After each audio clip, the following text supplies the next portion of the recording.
श्री राम शीला पूजन। 16 अगस्त 1989। अयोध्या करोड़ों हिंदुओं की श्रद्धा से जुड़ा एक पवित्र स्थान, भगवान श्री राम जी की जन्मभूमि।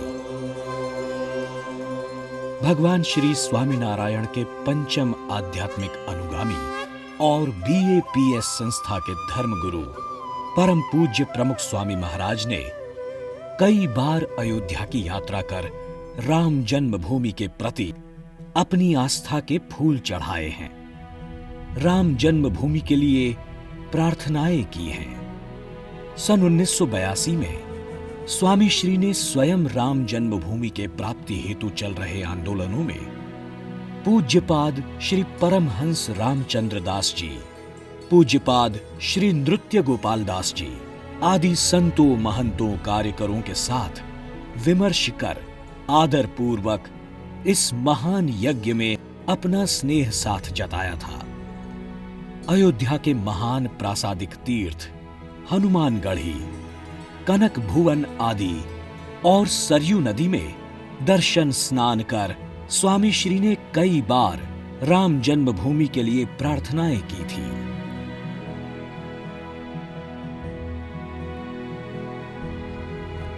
परम श्रद्धेय श्री प्रमुख स्वामी जी महाराज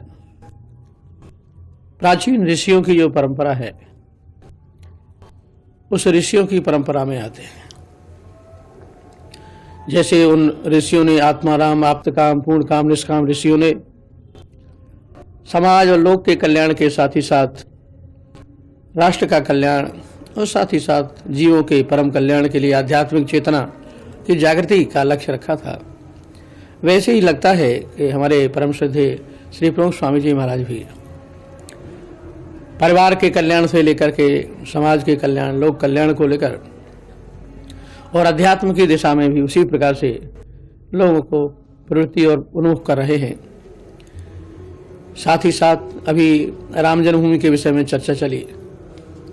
उनके हृदय में बड़ी वेदना है और पीड़ा है कि भगवान राम की जहाँ जन्मभूमि है, इतिहास साक्षी है और लाखों वर्ष की जहाँ परंपरा है, तो इस प्रकार से भगवान राम की पावन जन्मभूमि पर मंदिर का निर्माण हो, ये स्वामी जी की हृदय की अभिलाषा है।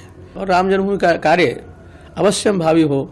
देश में रहते हैं स्वामी जी महाराज, विदेश में रहते हैं, तो राम जन्मभूमि के मंदिर के निर्माण के लिए वे कृत संकल्प हैं और भगवान से प्रार्थना करते हैं और जितनी विघ्न बाधाएं भगवान उनको दूर करेंगे और निश्चित ही राम मंदिर का निर्माण होगा। स्वामी जी उसी संकल्प की पूर्ति में उनका दृढ़ संकल्प और उनका मनोभाव प्रकट होता है। इसलिए लगता है कि स्वामी जी में जहाँ एक और आध्यात्मिक भावना है, वहाँ हिंदुत्व के प्रति निष्ठा, भारतीय संस्कृति और परंपराओं के प्रति उनका प्रेम और भगवान राम की पावन जन्मभूमि पर मंदिर के निर्माण का जो उनकी पवित्र भावना है, उनका जो संकल्प है, वो लगता है कि वास्तव में हिंदुत्व के वो प्रतीक हैं और हिंदुत्व की भावना उनमें दृढ़ है और साथ ही साथ वे प्राचीन संस्कृति के पोषक और संरक्षक हैं।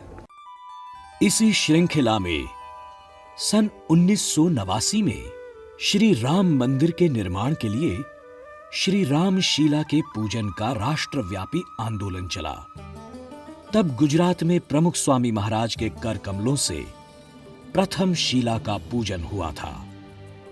वो दिन था रक्षाबंधन का, श्रावणी पूर्णिमा का, 16 अगस्त 1989।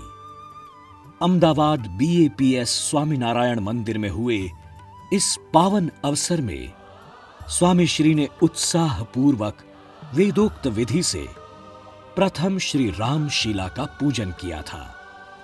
इस महान आंदोलन के संचालक सभी संतों महंतों और कार्यकरों को सफलता प्राप्त हो और श्री राम जन्मभूमि पर शीघ्र मंदिर निर्माण का आरंभ हो, इसलिए स्वामी श्री ने हृदय से प्रार्थना की थी।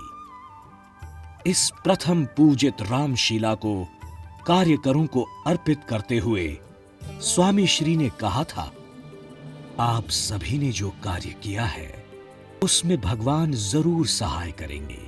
भगवान श्री स्वामीनारायण भी अयोध्या के समीप छपैया गांव के ही हैं। उन्होंने अपने बाल्यकाल के 6 वर्ष अयोध्या में ही बिताए थे। उनसे भी हम प्रार्थना करते हैं कि इस महान कार्य में सबको बल और शक्ति प्राप्त हो। स्वामी श्री के आशीर्वाद पाकर सभी कार्यकर इस कार्य की निश्चित सफलता को देख रहे थे। उल्लेखनीय है कि इस प्रथम पूजन के बाद सितंबर 89 में पूरे भारत में रामशीला पूजन का भव्य आंदोलन चला था, जो पूर्ण रूप से सफल हुआ था। प्रमुख स्वामी महाराज के हृदय से समय समय पर इस महान कार्य के लिए श्रद्धा गंगा बहती रहती थी। ऐसा एक दिन था सन 1990 30 अक्टूबर का, प्रबोधिनी एकादशी का। भारत के समय के अनुसार सुबह 9:30 बजे विशाल संख्या में भक्त समुदाय राम जन्मभूमि पर मंदिर निर्माण हेतु जाने वाला था। प्रमुख स्वामी महाराज लंदन में विराजमान थे। स्वामी श्री ने भारत के समय अनुसार लंदन में ब्राह्म मुहूर्त में 3:30 बजे से लेकर 5 बजे तक राम जन्मभूमि के इस आंदोलन में अपनी श्रद्धा को समर्पित करते हुए भक्त समुदाय के साथ प्रार्थना की थी। इसी उपलक्ष्य में आयोजित प्रार्थना सभा में उपस्थित भक्तों को संबोधन देते हुए उन्होंने कहा, રામ ભગવાનની પાસે કોઈ એક વાત નહોતી કે જેથી કરીને એમને એક તરફી દ્રષ્ટિ રાખીને કોઈ કામ કર્યું હોય, એટલે આખી દુનિયાના એ જ ભગવાન કહી શકાય એવી વસ્તુ છે અને એ માટે એમને કરેલું છે. એમનું રામાયણ છે પણ આજે આપણે બધા જ વાંચીએ છીએ, બધાને એ પ્રિય છે અને એ પ્રમાણ ગ્રંથ બની ગયો છે. એ રામ બધાના જ હતા અને રામ પોતાના છે ને એ વસ્તુ સાચી છે, સત્ય કહે છે. ભગવાન શ્રીજી મહારાજ સાક્ષાત એ પણ એ રામ જન્મભૂમિના દર્શન કરવા દરરોજ જતા, કનકભૂમિને હનુમાનગઢી બધે.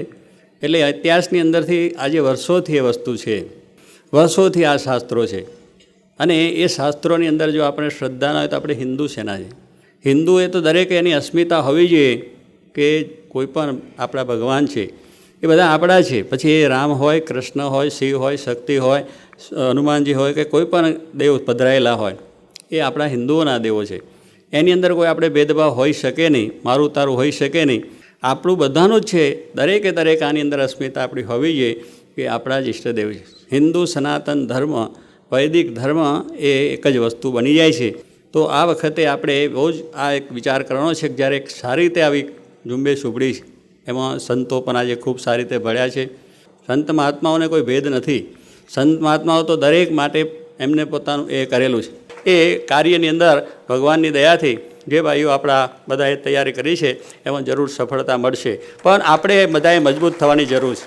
આપણે બધાએ ખૂબ સારી રીતે મજબૂત થવાની જરૂર છે. આજે જે સપોર્ટ સમિતિ અહીંયા જે થઈ છે એ સમિતિ સાથે બધાએ સંમત થવાનું છે કે આપણે એની અંદર સપોર્ટ આપવાનો છે. એ આપણી બધી શક્તિ રીતે, તનને ધનથી જે કઈ રીતે આપણે સપોર્ટ કરી શકાય એ રીતે આપણે તૈયાર થવાનું છે. તો આપણું આ કાર્ય થશે. એને માટે આ બધાએ જે કંઈ સારા ઉત્સાહ અને ઉમંગ બતાવ્યો છે બધાને ખૂબ ધન્યવાદ છે. અને આપણે પ્રદેશમાં છે છતાં પણ અહીં રહીને અને આપણાથી જેટલું બને એટલું એની અંદર બધાય આપણે દરેક કોમના, દરેક વર્ણના, કોઈ પણ ધર્મના આપણે બધા એક જ છે. તો આપણે ભગવાનને પ્રાર્થના કરીએ કે બધાને સારી બુદ્ધિ આવે, સારા વિચારો આવે અને આ રીતે એનું કંઈક સારી રીતે, સુંદર રીતે, સુખી રીતે આપણે કોઈ પણ પ્રકારનું દેશને હાનિ થયા સિવાય, માણસને હાનિ થયા સિવાય બધાને સારી રીતે સહકારથી આ કામ થાય અને રામ જન્મભૂમિ ઉપર એ જે સ્થાન ઉપર મંદિર કરવાનો નિર્ધાર છે એમાં બહુ સારી રીતે શાંતિ થાય, એનું સુખદ સમાધાન આવે. અને રાજકર્તાઓને ફરીથી પણ પ્રાર્થના કરીએ ભગવાન રામને, કૃષ્ણને, સ્વામિનારાયણ ભગવાને, બધા દેવો, અવતારો, આચાર્યોને કે એમને બધાને સારી સદબુદ્ધિ આપે. એમને આ રીતે આ કાર્યની અંદર શાંતિથી બધું કાર્ય થાય, કોઈ પ્રકારે કોઈ મુશ્કેલી થયા સિવાય એમાં ભગવાન સર્વને ખૂબ સારું સુખ આપે જ પ્રાર્થના. 1993 में राम मंदिर आंदोलन के सूत्रधार श्री अशोक सिंघल जी स्वामी श्री के आशीर्वाद लेने आए थे. तब स्वामी श्री ने उन्हें कहा था, अब तो वहां राम लल्ला ही बैठे हैं, सब ठीक हो जाएगा. भगवान के घर देर है लेकिन अंधेर नहीं. विजय तो सत्य की ही होती है. हम नित्य प्रार्थना करते हैं. और जब 9 नवंबर 2019 में राम जन्मभूमि का ऐतिहासिक निर्णय आया तब प्रमुख स्वामी महाराज के अनुगामी महंत स्वामी महाराज ने भी आनंद व्यक्त करते कहा था, समग्र विश्व के समक्ष एकता, संवादिता और परस्पर आदर का श्रेष्ठ उदाहरण ठहराकर हम इस गौरव को बढ़ाएं, ऐसा नम्र अनुरोध है।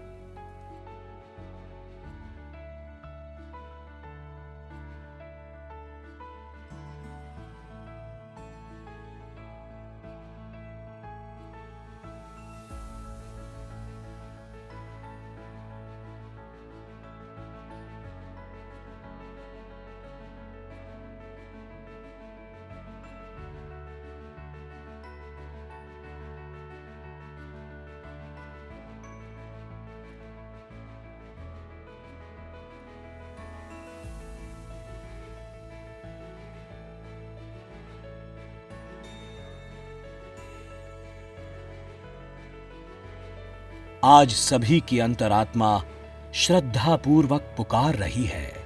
अनेक महान संतों महात्माओं, अनेक भक्तों की वर्षों की तपस्या और प्रमुख स्वामी महाराज की प्रार्थना अवश्य सफल होंगे। भगवान श्री राम जी का भव्य मंदिर बनेगा और भक्तों की श्रद्धा साकार होगी। भारतीय संस्कृति भगवान श्री रामचंद्र जी और सभी अवतारी महापुरुषों एवं सनातन हिंदू धर्म की पताकाएं गगन में लहराएंगी। आइए इस गौरवपूर्ण ऐतिहासिक अवसर पर भगवान श्री राम, सभी अवतार पुरुष, सनातन हिंदू धर्म के ऐसे महान ज्योतिर्धर्म महापुरुष जिनकी तपस्या से ये मंदिर साकार हो रहा है, उनके प्रति कोटि कोटि प्रणाम करें।